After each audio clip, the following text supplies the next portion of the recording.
We've been going through a series and obviously living during difficult times. This will be the part 7, and since 7 is the number of completion, we'll end it today.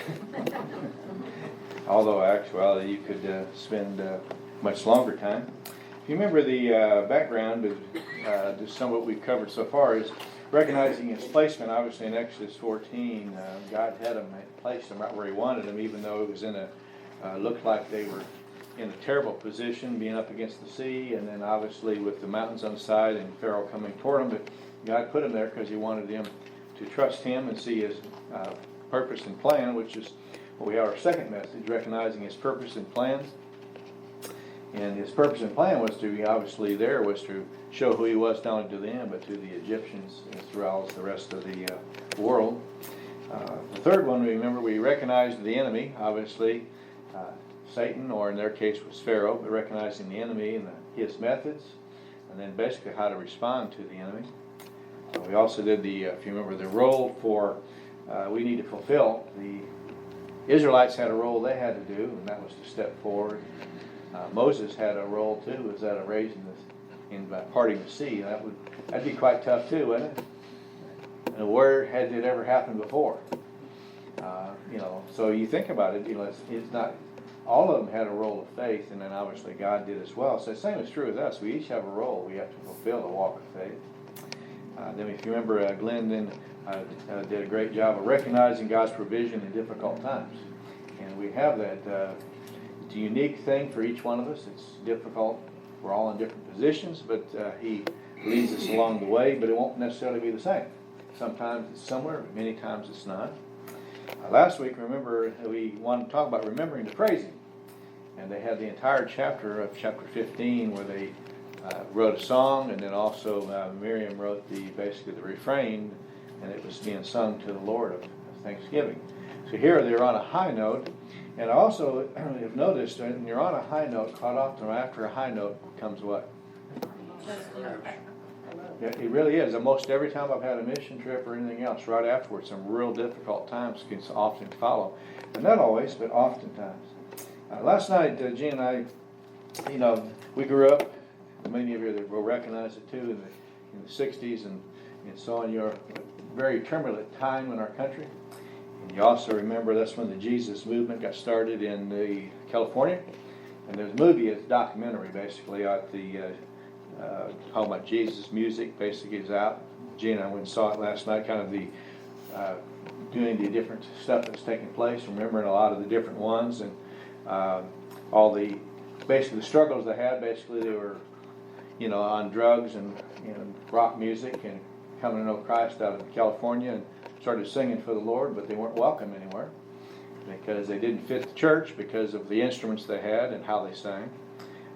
Then basically how Christian music's developed into today, contemporary Christian music, and some of the struggles and that they've had as musicians as well as others. So it's an interesting documentary, remembering back. And I had the privilege in '72 to be in Dallas, Texas for Expo 72 when they had all those people.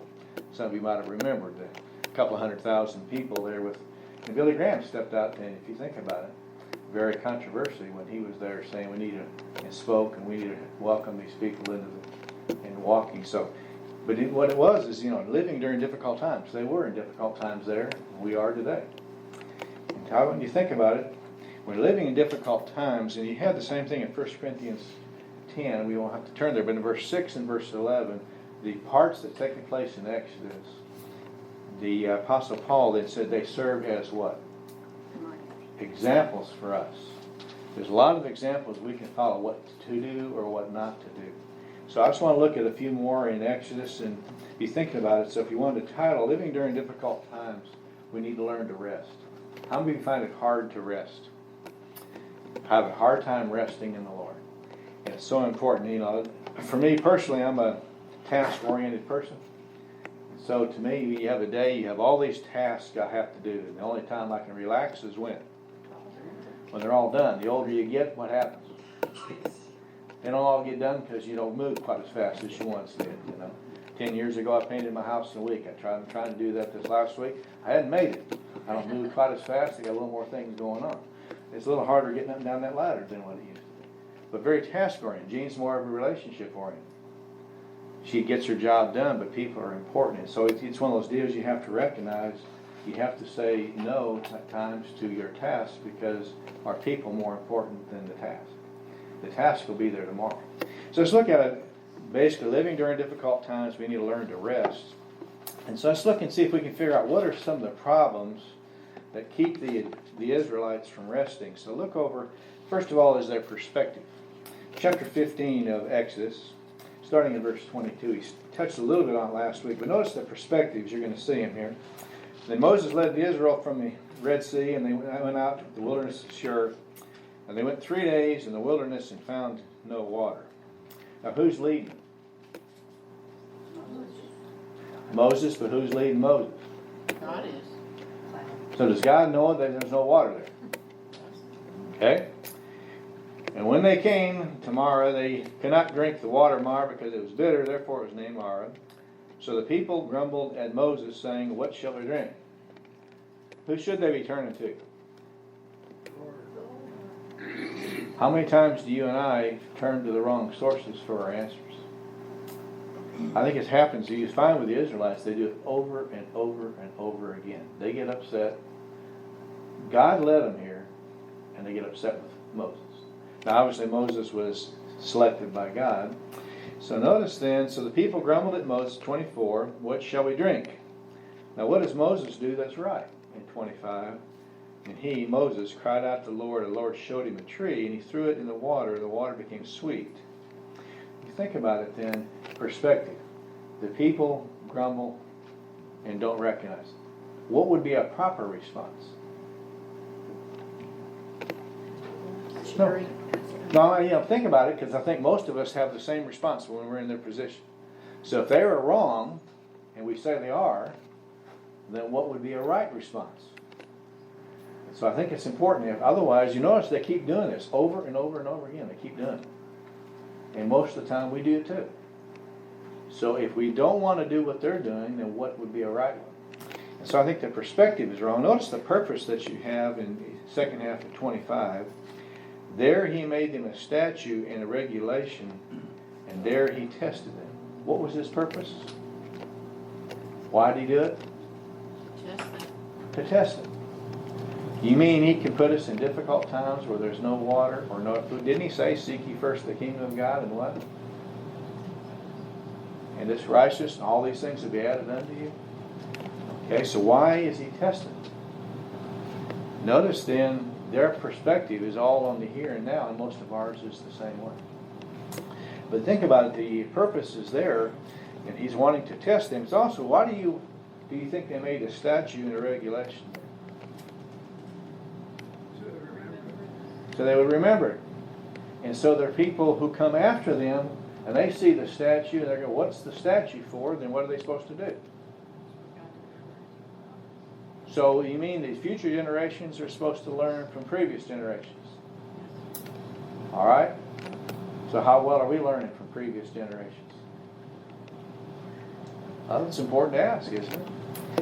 Okay, so notice then the promise and the purpose. Then notice starting, I think it's interesting, you go down a little bit further then in 26, 27. Notice in 26 you have the promise that you have. Then he said, if you will give earnest heed to the voice of the Lord your God and do what is right in his sight, give ear to his commandments and keep all his statutes, I'll put none of the diseases on you which I put on the Egyptians, for I, the Lord, am your healer.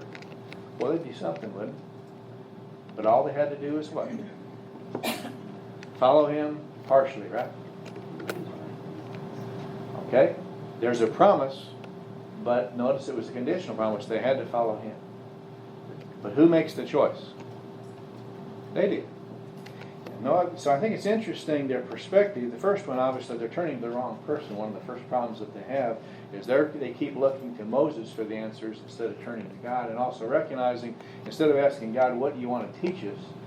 God, you're forsaking us. We don't have water. We don't have whatever it might be.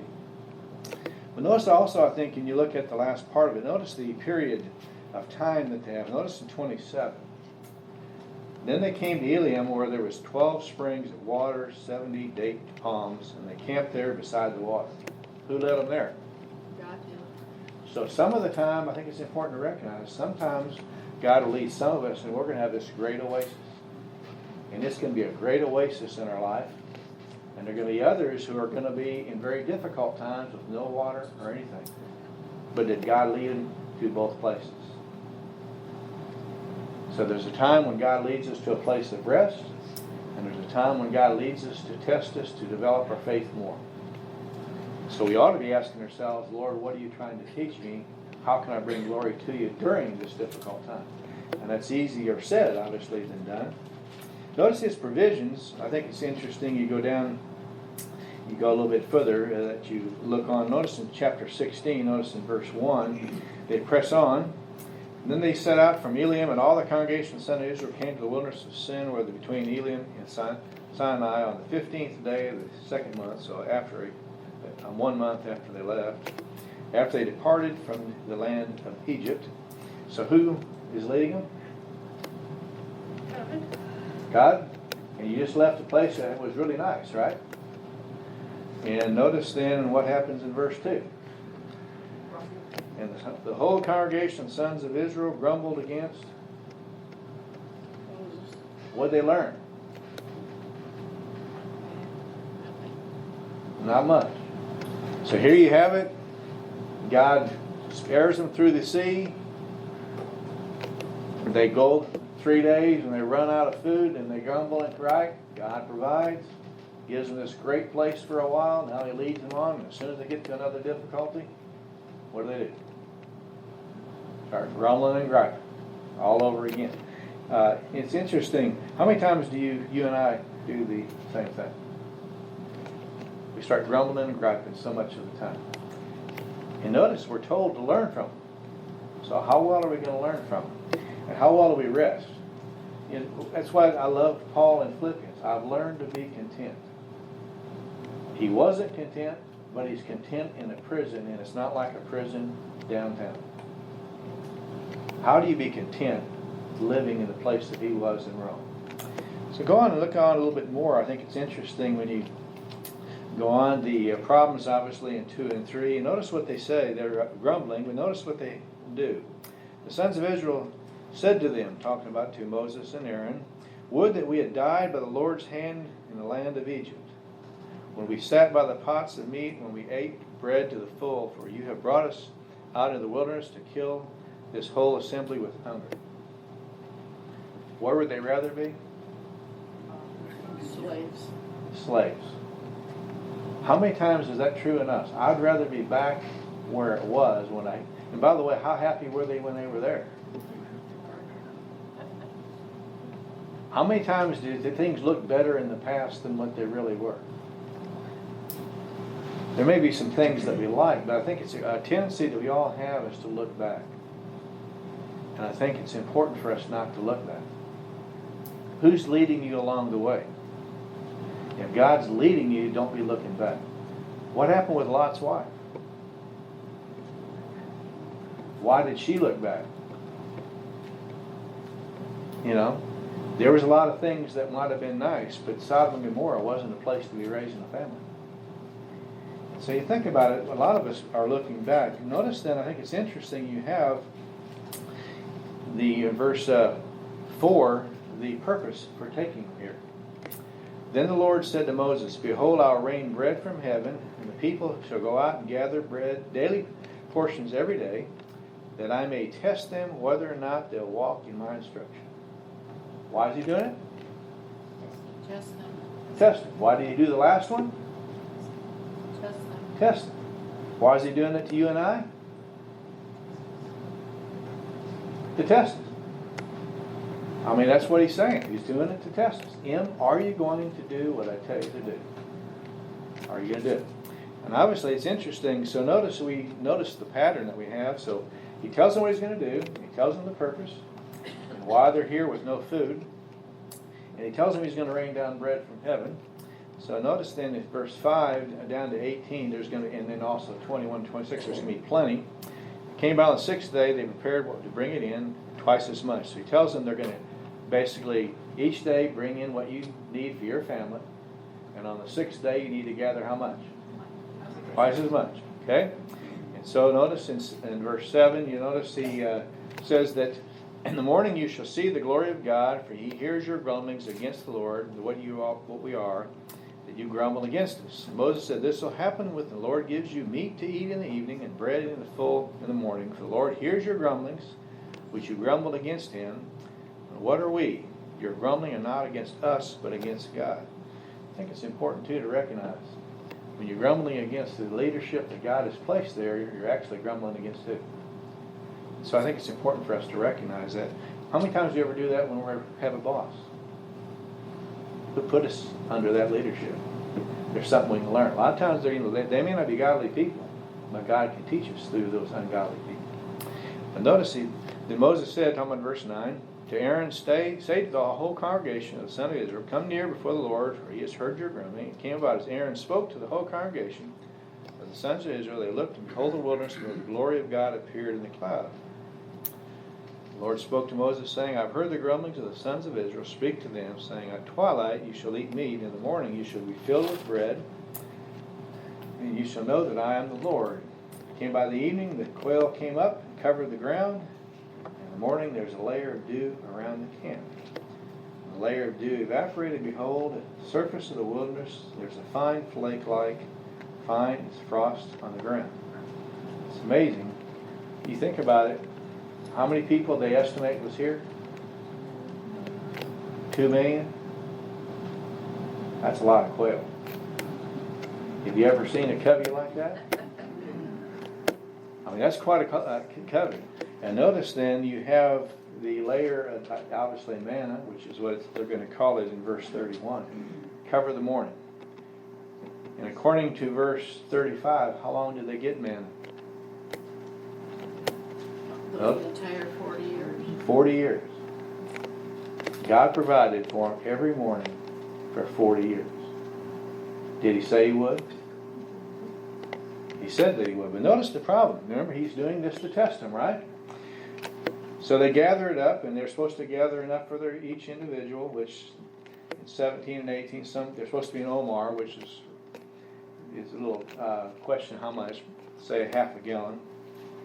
Some gathered a lot in 17, some did not gather as much, and they could then share. And notice in verse 19, Moses says to them, let no man leave any of it until morning. Okay? Gather only what? Is that what God told them to do? How well did they listen? Okay, and on the Sabbath, on the sixth day, they're supposed to gather how much? Twice as much. You find that in verse 22. It came on the sixth day, they gathered twice as much bread, 2 omers for each one. When all the leaders of the congregation told Moses. Then he said, this is what the Lord meant. Tomorrow is a Sabbath, the holy Sabbath to the Lord. Bake what you will bake, boil what you will boil, and all that is left over put aside to be kept until morning. So they put it aside, and it did not become foul, nor was there any worms in it. That's what they're told to do. But let's look and see what some of them did. Notice in verse 20, told him to not only take what they can eat each day.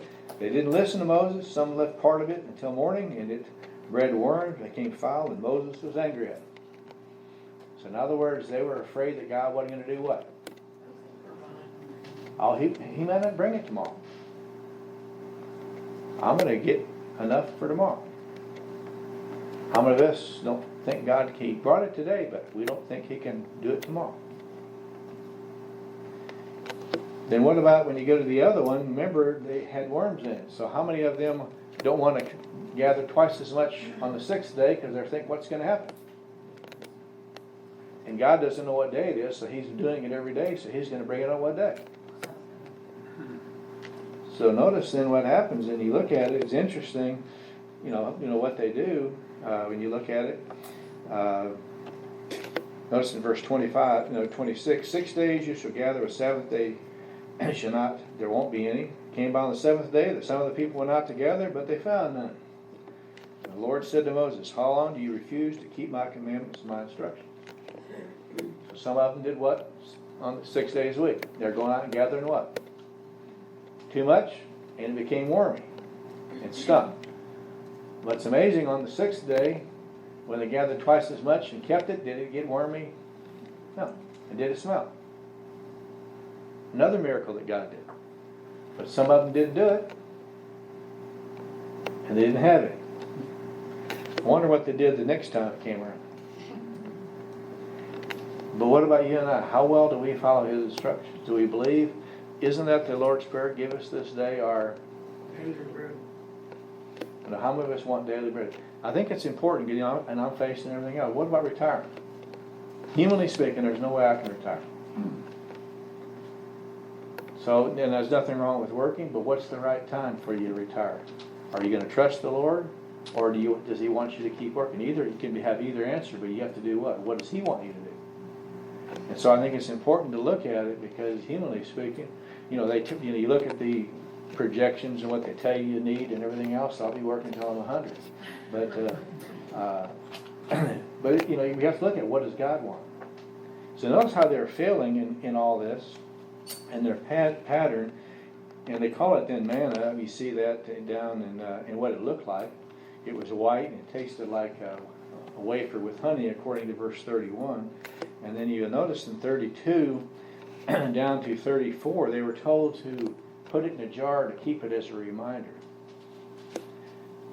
Now it's amazing if it molded that quickly, putting it in a jar, and it was airtight, and they kept it for that many years, and for the whole time.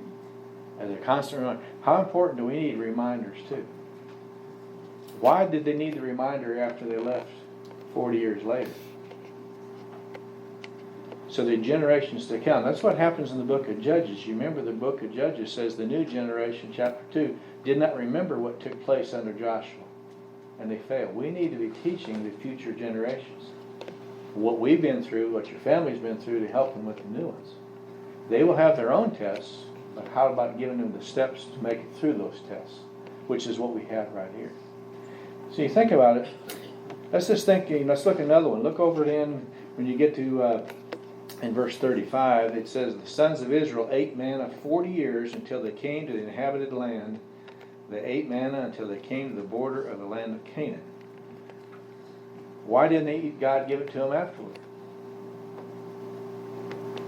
Because they're going to the land of plenty, and they're supposed to work the land, and they also got the benefits of the land. God provided for them, but they had to be obedient to do that.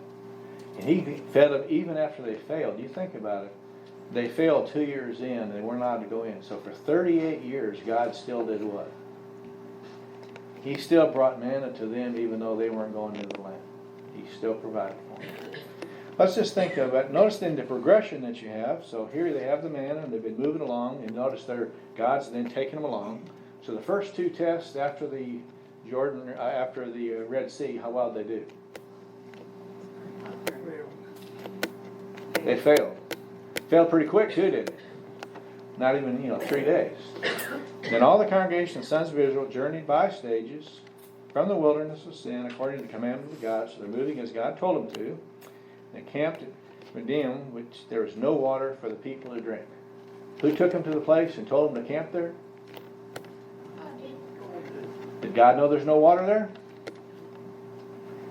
Has it happened to them before? So if it happened to you before with no water and God provided, who should you turn to this time if there's no water? Well, some of them are kind of hard-headed, kind of like you and I. Notice in 2-4, notice the pattern. Therefore the people quarreled with, who's to blame? Moses and Aaron. Leadership. And leadership is just doing what God told them to do. And notice, give us water that we may drink. And Moses said, why do you quarrel with me? Why do you test the Lord? Does Moses see what's really going on? He does, but they don't. But the people thirsted there for water, and they grumbled against Moses, saying, why not have you brought us from Egypt to kill us and our children and our livestock with thirst? Once again, what are they looking back at? We wished we were in Egypt. We had something to eat, had something to drink. Did they forget about all the plagues? Did they forget about all the slavery? They forget about all of it. They'd rather have it and have slavery. And notice then what Moses does, which is what they should have done. Moses cried out to the Lord, saying, what shall I do to these people? A little more, and they're going to what? Stone me. They're about to stone Moses, and what has Moses done that's wrong?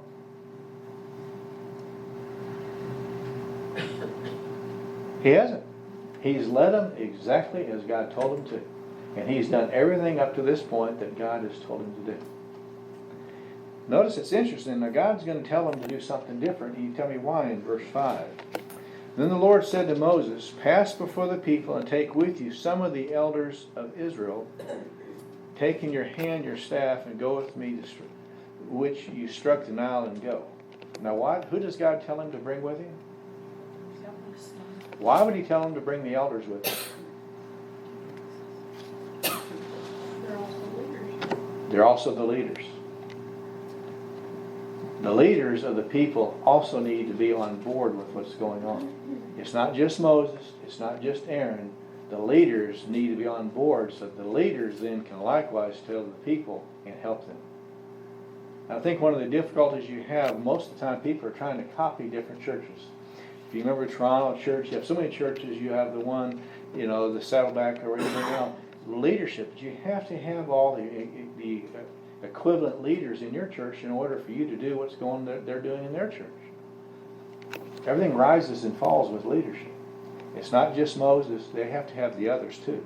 And God tells them to bring these. So they bring them, and notice then what happens, you go a little bit further, that you have the placement of the leaders. Notice in 6, it's in plain view. Behold, I stand before you there on the rock of Horeb, and you will strike the rock, and water will come out, and the people may drink. And Moses did so in the sight of the elders of Israel.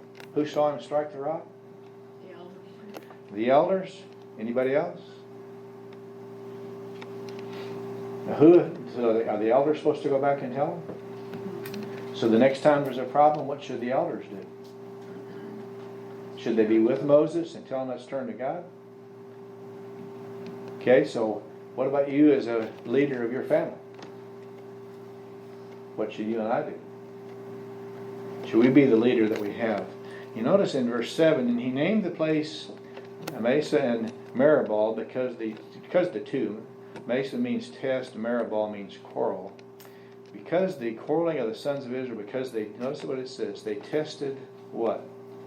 The Lord, saying, is the Lord among us or not? Who's leading them every day? Who has provided for them every day? And as soon as they don't have provisions for a couple of days, they immediately think what? How many times do we do the same thing? God can be doing everything, all of a sudden we don't see it. And it's why it's a walk of faith. I think the older you get in your faith, quite often you'll have longer periods of time. Because He's testing you. When you're young, it may only be a very short period of time. The older you get, the time, quite often the periods are longer. Let's just think about some of the problems that we see that they've displayed there. Were their eyes on the circumstances? Yes. Were their eyes on the past? Were their eyes on man and not God? Did they forget what God had just provided? Did the elders do their part? Leadership. If you think about it, we have the same problems today. Why did Peter start to sink? Why did Peter ask about John? We look at it, we often have trouble too. So I think one of the different, then we'll look at not only what are the problems, but what are the solutions, but what are our eyes focused on? I think it's a good question to ask on any time in our life. Circumstances, or how much are living for the dot, not for the line? Are we on others or on Christ? How many times we be thinking about what God's done for other people? Am I like Lot's wife, and I'm always looking back at what I'm leaving behind? I think it's important. You see that a lot as parents when they're trying to tell them what to do for a living or what degree to get or whatever it might be. How many times our Christian education is not a possibility? You can't make a living, you can't do this, don't go into this profession, you won't do this. We're looking at basically similar things they're doing here. But how many times are our eyes on man to solve the problem? You know? Why is it when all else fails, we what? Oh, shouldn't that be the first thing we do? Do we recognize the need of faithful leadership for the success of the camp? Did they have a good godly leader? Or leaders? Aaron, Moses, Miriam? But how successful was the camp? Yeah, you can have great leadership. That doesn't mean it's successful. It's how well do we follow the leadership of God. So what are some of the solutions? Let me give you a few solutions in the time we have left. First one, if you remember, we looked at it in the book of James. You remember when the book of James in chapter 4 talks about planning? Remember they said, we're going to go to such and such a city, and we're going to live there for such and such time, and we're going to make this much money, and do all these things. The first one is, we should make plans, but we need to allow God to change it. Make plans. How many of us, did life turn out exactly the way you had it planned? But how many of us allow us for God to change it? Paul was planning to go to Spain according to Romans, but he never made it as far as we know. God had other plans. He wrote books that he wouldn't have written otherwise. What about Matthew chapter 6? Let's look at a couple of them in Matthew chapter 6. What are the solutions during difficult times?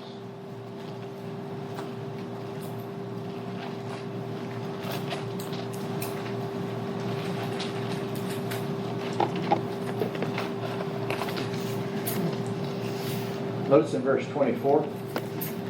I know this passage means a lot to Glenn. Kind of helped him when he moved here. But notice in verse 24. No one can serve two masters, for either he'll hate the one and love the other, or he'll hold to one and despise the other. You cannot serve God and man. But how often do we try to do both? In fact, that's where the Christian community is today in Christian music. Christian music today is a multi-million-dollar, huge industry. Millions and millions of dollars. Even brought up. So many times then what's causing people to do things is strictly for money. How many of you remember the sound generation? It was out of Salem Springs, Arkansas. I had the privilege of going hearing them when I was in high school. I went to her in practice. They went all over just basically praying for a love offering. They had to stop because when gas went up to 75 cents a gallon, they couldn't pay for everybody to go. But they weren't welcome to a lot of places. How come? Well, they had trumpets. They had drums. They had other things. I remember when we had drums at church one Sunday night. I loved when Scrappy was playing. I loved it. He played it quietly to where it wasn't interrupting. And they told him, you can't bring those things back in. It's amazing what happens is, and today it's the same thing.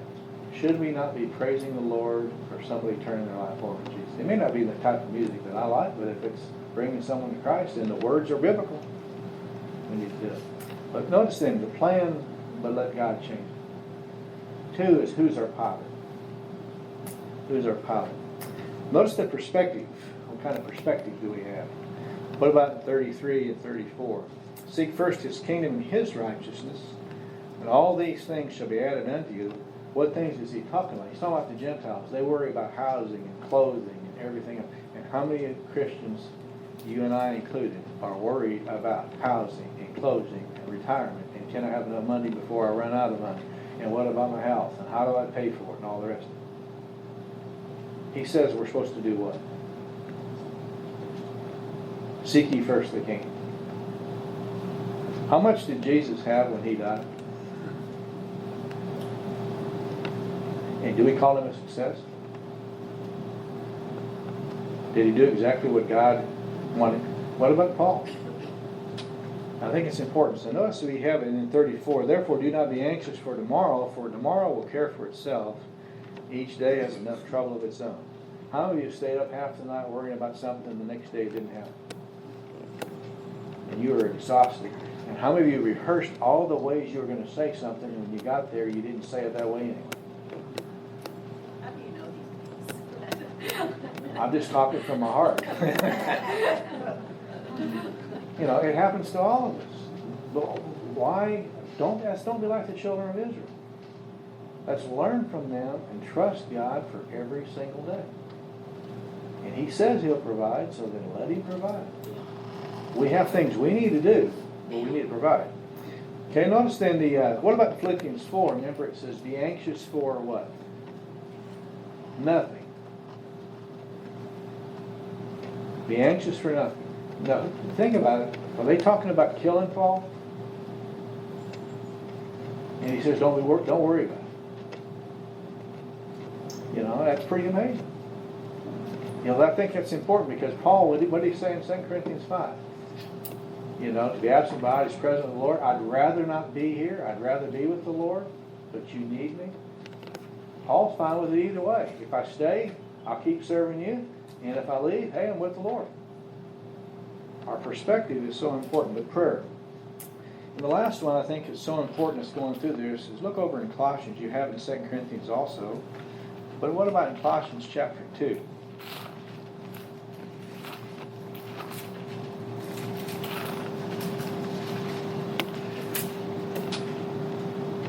Notice in verse 6. It says the same thing in 2 Corinthians. As you therefore have received Christ Jesus the Lord, so walk ye in him. How did you receive him? By faith. And how many of us walk by faith? Did the children of Israel put blood on the doorpost by faith?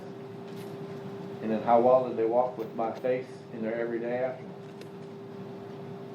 The Colossians did the same thing. 2 Corinthians 5, we're to walk by faith, not by sight. The Corinthians had the same problem. Hebrews chapter 2, they had the same problem. It's a problem that we have. We accept Christ by faith, and then we don't walk by faith. So that's why I said we need to rest. God's there. He's in control. We do what He tells us to do, and we rest in Him in that deal. So questions we can ask ourselves. What place do you have in 2022? What plans do you have? Or just, Israelites had, what am I going to do in 2022? It's not that far away. What does Dalton Hill have for plans? Who is truly your pilot? I think it's an important question. Because I think most of us, I'm the pilot, but when I have run into trouble, what do? You know? When Mike's over there driving the train, and he's the pilot, right? And when the brakes aren't working, then what happens? Then every one of us is praying, Lord, what? Because but I think it's important. Who's the pilot of our life? Who's the pilot? Do I live for the line or do I live for the dot? Do I live for eternity or is it just for every day? What part does prayer have in our difficult times? And what kind of prayer is it? Do I walk by faith or by sight in my everyday life? And how well did the Israelites, what did they do? What would you say? They walk by faith or by sight? Over and over and over again. We may have in the past, but what about tomorrow? Who makes the choice? We do. We do. We do. We do.